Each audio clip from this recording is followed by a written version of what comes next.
Sitso and the Sneezing Dragon. A Magical Pajama Adventure by Sitso Books.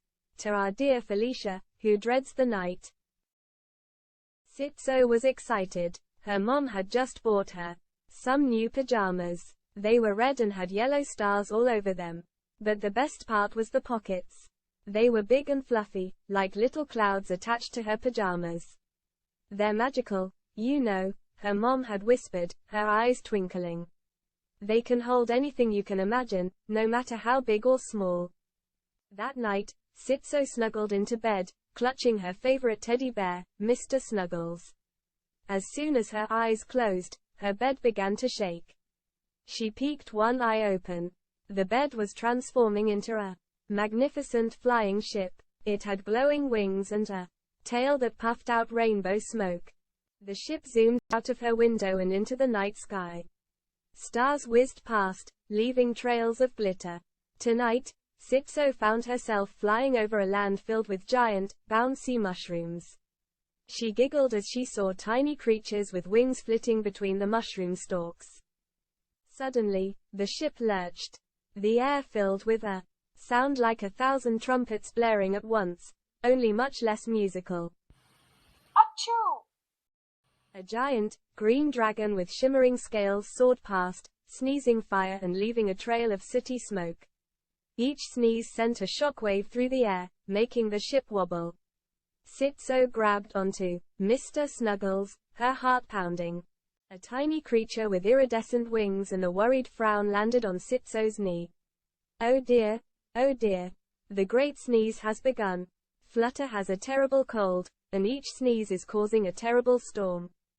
We need to help him," Sitso exclaimed. The creature, who introduced himself as Zip, explained that Flutter needed a special potion made from 3 rare ingredients: a golden sunflower petal, a tear from a laughing cloud, and a feather from a singing bird. Sitso knew what to do. She reached into her magical pockets. First, she pulled out a tiny ladder and climbed onto a passing cloud.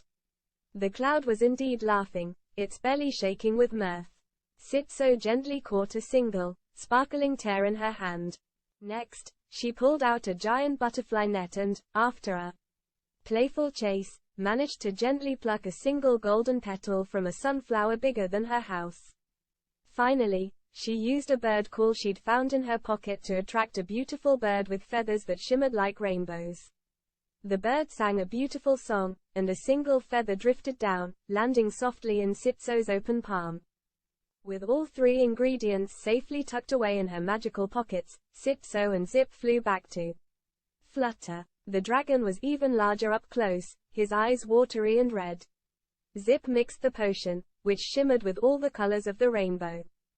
Flutter took a hesitant sip, then another, and then, he stopped sneezing. The storm clouds began to dissipate, and a rainbow peeked out from behind the fading gray. Flutter, feeling much better, let out a grateful rumble that sounded suspiciously like a purr. As a thank you, Flutter gave Sitso a ride back home on his back. She landed gently on her bed just as the first rays of dawn peeked through the window. The magical pajamas had taken her on another amazing adventure. And as she drifted off to sleep, she couldn't wait to see where they would take her next. In the end, Sitso's quick thinking and the power of her magical pajamas saved the day. This story teaches us that sometimes, the most unexpected solutions can lead to extraordinary outcomes. Sitso and her pajamas proved that even the most unlikely heroes can make a difference. Before we wrap up, don't forget to like, comment, and share this video with your friends. And if you want to join Sitso on more adventures with her magical pajamas, be sure to check out our other videos at Sitso's Books, a subdivision of Camp English. Thanks for watching, and until next time, stay adventurous.